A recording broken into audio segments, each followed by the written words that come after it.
ज्यादा फॉग था, मतलब व्हेन आई वाज साइकिलिंग पूरे हाथ लाल पड़ गए थे मेरे। बैलेंस मतलब पहले मैंने ऐसे किया हुआ था, फिर मैंने खोल लिया इसको साइकिल चलाते वक्त, ठीक है। ठंड बहुत थी, मेरा हाथ पूरा लाल हो गया, लालम लाल। फिर स्कूल गई तो मतलब मैं I just reach school on the time, 9 बजे एग्जैक्ट पहुंची। इतने में शीट से बड़े शीट्स तो पेपर था, मतलब पेपर से बाद में हुआ डिस्ट्रीब्यूट, पेपर मिला।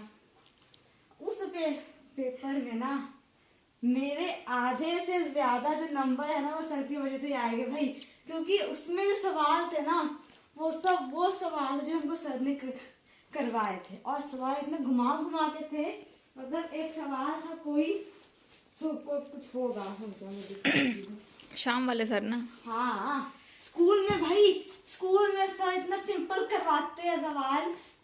तो स्कूल में ना सर हम लोग के उनके जो सवाल होते हैं दे आर जस्ट सीधे सवाल कि भाई ये दिया है फॉर्मूला लगाओ आंसर आ गया। यहाँ इतना कुछ घुमा के बताया, फॉर्मूला सबसे आखिर में लग रहा है। पहले तो तुम खुद सोचो चीज को कि शीशा कहाँ रखा है, इंसान की इमेज कहाँ बन रही है, खुद तुम सोचो इतना, तब तुम्हें समझ में आएगा उसमें करना क्या है। हमारे स्कूल में क्या सर देते थे, और कॉन्वेक्स मिरर ऑफ इतना इतना इतना, apply the formula and solve and you will get the answer very easily. यहाँ पर इतना घुमा घुमा के आया सवाल, फॉर्मूला तो लगना नहीं है, अगर तुम खुद सोचो क्या करना है उस सवाल में, अपना दिमाग लगाना पड़ेगा। स्कूल में क्या होता था, फॉर्मूला पता है हम लोग को, लगा दो आंसर आ गया। यहाँ पे दिमाग लगाना पड़ता है क्या करना है, ठीक है। तो सर ने हम लोग को ये सवाल सॉल्व करवाए थे, ठीक है। और एक रिएक्शन थी, उसको बैलेंस करना था। अब मेरे को आता था बैलेंस करना, मैं कर रही, बैलेंस हो ही नहीं रहा बैलेंस। फिर मैं सोचा कहीं पे कुछ रॉन्ग लिखा होगा, देखा रॉन्ग नहीं था, भाई क्या करूं मैं। Still I wrote the random number लिख दी मैंने खुद से बना के, टाइम एकदम लास्ट में था, ठीक है। तो ये था, और एक सवाल था, ठीक है, मतलब कैसे बताओ, देखो तो पता भी नहीं होगा ना, बट स्टिल उस सवाल में जो मिरर था ना, मतलब जो यूज होना था, यहाँ पे लिखा था कौन सा था मिरर, हमें को सोचना था कि ऐसा मिरर जिसकी फोकल लेंथ इतनी होती है और उसकी जो इमेज होती है वो ऑब्जेक्ट के साइज की 1/3 होती है, इतना बैक कैलकुलेशन। हाँ फॉर्मूला तो था ही, फॉर्मूला हमें या तो अप्लाई एट द बिल्कुल लास्ट में करना था, पहले तुम खुद सोचो क्या करना है, ठीक है। तो ये था, मैंने किया, मेरे को पता था ये कौन सा मिरर है, मेरे को सवाल पढ़ के समझ में आ गया तो कौन सा मिरर था। मैंने मिरर ड्रॉ करा, सब कर दिया, फिर देखा ये आखिर में मैच क्यों नहीं कर रहा मिरर का वैल्यू और मेरे जो आंसर की वैल्यू है। फिर देखा मैंने फ्रैक्शन मैंने रॉन्ग पुट किया था, फ्रैक्शन हमारा होना चाहिए था h/3 अपॉन में h, मैंने लिखा था h अपॉन में h/3, तो ये गड़बड़ हो गई। और मैंने देखा इसको लास्ट में, और सवाल 3 नंबर का था, मेरा 3 नंबर सही हो गए। और ना जब मैंने इसको लास्ट में सॉल्व किया तो मैंने एक डायग्राम भी ड्रॉ करते लगे हाँ, ताकि सबको अच्छे से समझ आए कि इसको आता है, ऐसा लगे, ठीक है भाई। एक भी बायो का डायग्राम था ही नहीं इसमें, इतनी तैयारी करी मैंने डायग्राम की, कोई आंसर में भी नहीं था क्या बनाने लायक। मैंने आंसर में जबरदस्ती बनाया कि नंबर और मिले। अगर मान लो मैम को पॉइंट्स में कार्ड लगे रॉन्ग, आपने ड्रॉ किया ना, आता है मतलब मुझे नंबर तो मिल ही जाएगा, इतना है। और मैंने इतनी शीटें भरी देखते हैं स्कूल वाले कैसे नंबर नहीं देते। कितनी भरी? 3 शीट मांगी मैंने, मतलब 1 शीट इक्वल्स टू 4 पेजेस। और एक तो ऑलरेडी मिलती है स्टार्टिंग में, वो थोड़ी सी मोटी होती है शीट, उसके बाद तुमने 3 और मांगी थी, 12 पेजेस और भर दिए तुमने। 12 और 12 ज्यादा हो गया, बहुत ज्यादा, ठीक है। लेकिन मैंने अच्छा लिखा था, हाँ मैंने बहुत लंबे लिखे हैं आंसर। 2 नंबर में मैंने 100 वर्ड लिख दिया, देखते हैं क्या नहीं पढ़ेंगे ये लोग, है ना। और 3 नंबर के मैंने 120 वर्ड लिख दिया, 4 नंबर के सवाल तो थे ही नहीं। तो बाकी बच्चों को क्या हुआ जब क्वेश्चन सब सर ने कराए नहीं क्लास में? हाँ तो अब तो कैसे करे होगा? बुक में था ना, कहीं भी नहीं था ऐसा है। सुधा वाला एक सवाल था ना, सर ने हमें करवाया था, मेरे को उसका आंसर याद था, लेकिन ना उसमें एक सवाल थोड़ा बाहर से आ गया। तो तुम्हारे सर ने चॉकलेट प्रॉब्लम भेजी है। अच्छा। ऊपर से देखा था मैंने नोटिफिकेशन से, चॉकलेट की इमोजी भी है शायद। हाँ वैसे भेजते हैं, मजा आता है, लेकिन सर ने कहा जब वहाँ आएगी तो he will give the chocolate एक साथ दे देंगे। अरे हाँ ये आज चॉकलेट मिली थी आज ना, किसका बर्थडे था? ईवा का, ठीक है। तो वो दूसरी क्लास की है, दोस्त है लेकिन जानते हैं, अच्छा। नोन में है, ठीक है। तो ये था भाई, बायो में एक को डायग्राम नहीं, मैंने जबरदस्ती बनाया डायग्राम सवाल में निकाल के। इसमें I can draw the leaf, I can draw this, और एक मतलब भाई मैं कहती हूँ फिजिक्स के सारे सवाल सर ने करवाए हुए थे, तो सारा सही हुआ फिजिक्स में मेरा, सारा का सारा।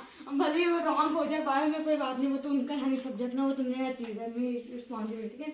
Physics was full correct, fully correct, fully का फुल एकदम मजा आ गया मेरे को तो। और भाई मैंने दैट सवाल ना, I told you about mirror था ना, उसको मैंने अच्छे से समझने के लिए ये ड्रॉ करा पीछे वाले पेज में, सारे रेड है। देखो सवाल में दिखा रही हूँ, समझ में आ जाएगा ना फिर। आई सुधा वाला दिखाना, ठीक है। शीट नहीं, सुधा नहीं, ये था size of the image of an object, ठीक है। तो ये था, मेरे को पता था कि इसका जो आंसर वो कॉन्वेक्स होगा, कॉन्वेक्स मिरर, लेकिन मेरा आंसर मैच नहीं कर रहा, तो मैंने भी पीछे पूरा ड्रॉ किया एक साथ फॉर माई ओन सेटिस्फैक्शन। तभी मेरा कॉन्वेक्स ही आ रहा था। फिर देखा मैंने कि आंसर मतलब रॉन्ग या फ्रैक्शन रॉन्ग लिखा है ना, तो फिर रॉन्ग ही आएगा ना आंसर। तो ये था, मतलब आई न्यू दैट की आंसर क्या होगा, still I draw all of this for more confirmation. तो ये था, ठीक है यार। एक ये सवाल था 26 दिखाना, 26 ये सवाल भी सर ने करवाया था हमको बहुत टाइम पहले, मुझे याद था ये सब सवाल। सारा फिजिक्स में सर ही का आया था, सच्ची बड़ा मजा आ गया। मतलब पेपर वॉज इजी, लेकिन जो सवाल थे ना ऐसे जिनको मैंने पढ़ते वक्त छोड़ दिया था, ये छोड़ो तो इजी हो जाएगा, मतलब वो चीज आ गया। I was bit confuse in the options, तो मैं तब भी कर क्या ना, I will check the answer. भाई इंग्लिश में इसको उल्टा होता है ना, तुम इंग्लिश में तुम इजी तुम पढ़ के जाओगे, आता हार्ड है। तुम इन द साइंस तुम हार्ड पढ़ के जाओ, आता इजी वाला चीज है। ये कौन सी बात है? देखो इंग्लिश में ना मैंने बहुत इजी चीजें पढ़ी थी, मतलब आंसर जो बड़े सिंपल थे, उनमें से एक को नहीं आया, उल्टा सारे हार्ड सवाल आ गए। इसमें क्या होता है भाई, मैंने इतना अच्छे का मतलब पढ़ा था, I studied the whole chapter number 4, लेकिन मैंने 1 को छोड़ दिया था, तो 4 का तो कम आया, 1 का ज्यादा आ गया, समझ गए ना आप? हाँ तो ये था, सारी खराब रहता है इंग्लिश साइंस सब कहाँ, ठीक है।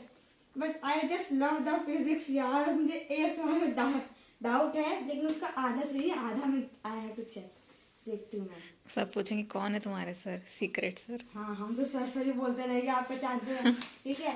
तो ये था, और हाँ इतना ही था गाइस।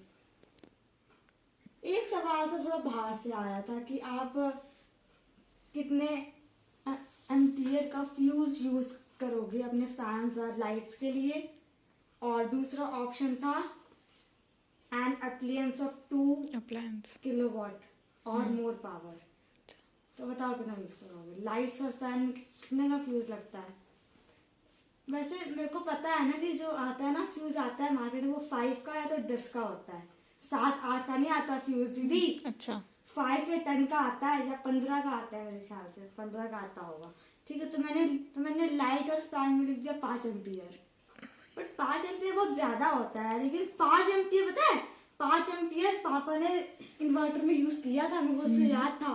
लेकिन इन्वर्टर और लाइट फैन तो बड़े हल्के होते हैं, मैं डाउट था कि 5 होगा कि नहीं होगा। इनमें तो कमी होना चाहिए ना, 5 एम्पियर जब लग रहा है फॉर इन्वर्टर, तो इनमें तो कमी होगा फिर। तो इसमें मल्टीपल इंक्लूड कर लेते होंगे ना, थोड़ी ना एक ट्यूबलाइट के लिए लगता है फ्यूज, मल्टीपल लाइट फैन इकट्ठे। हाँ, और फॉर 2 किलोवाट ऑफ पावर के जो होते हैं उनके लिए कितना करोगे?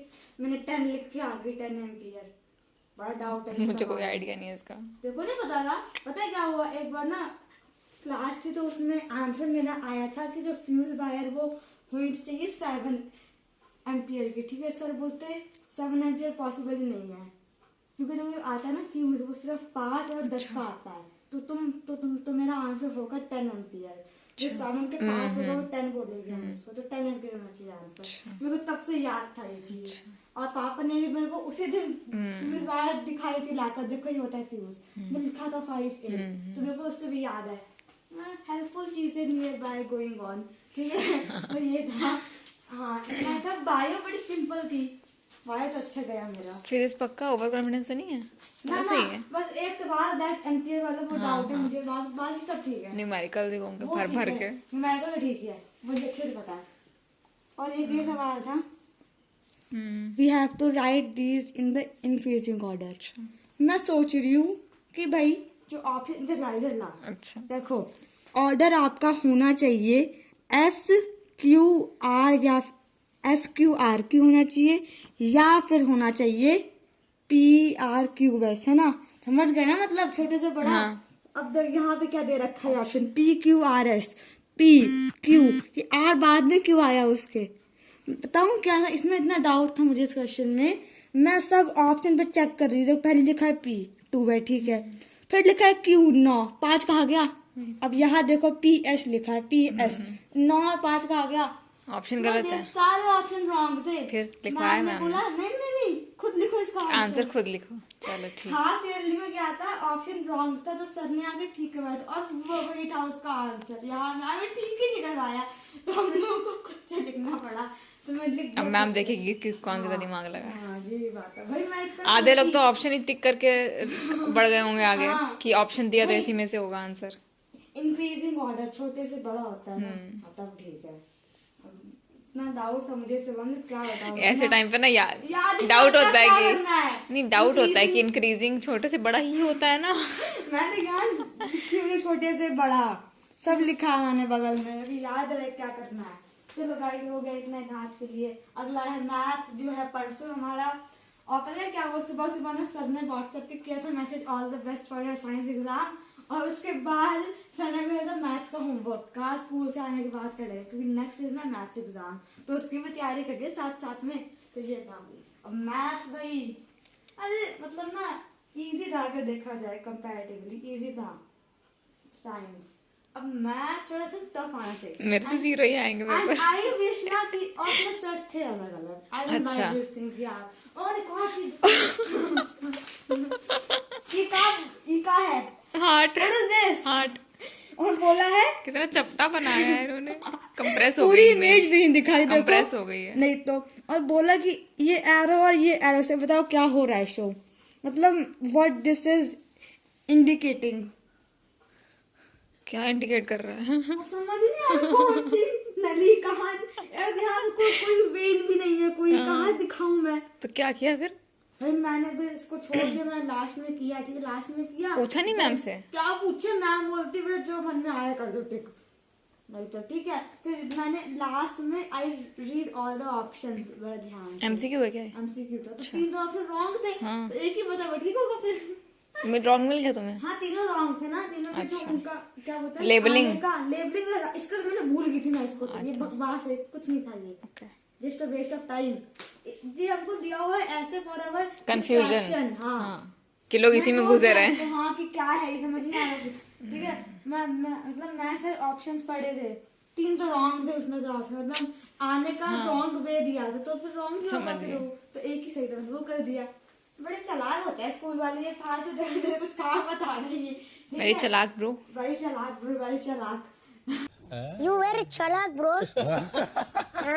बहुत चालाक bro, चालाक। बड़ी चालाक मैम, ठीक है। ओके गाइस हो गया आज के लिए, thank you so much, bye. भाई मैं कहती हूँ मतलब जो है ना सर मेरे, वो जितना हम लोग को तैयारी करवाते हैं ना, अगर हमारा स्कूल उसका 1/4 भी करवा देना भाई, बच्चे कम से कम पास तो हो जाएगी उसके चक्कर में। सच में इतना वीक परफॉर्मेंस है स्कूल का इस मामले में, बायो का सिलेबस कंप्लीट नहीं हुआ, और क्या कहते हैं केमिस्ट्री में हो गया, लेकिन मैम ने उसकी तैयारी नहीं करवाई, मतलब नॉट सो गुड कि वैसा होना चाहिए, वैसा हुआ नहीं था। एंड क्या बचा, फिजिक्स में सर ने चैप्टर सारे करवा दी। सर बोलते अब सिलेबस खत्म हो चुका है और आप लोग अभी तैयारी करना अपनी, सवाल लाओ तो हमारे सामने, कुछ तो एक्सपीरियंस हो कैसा सवाल आता है।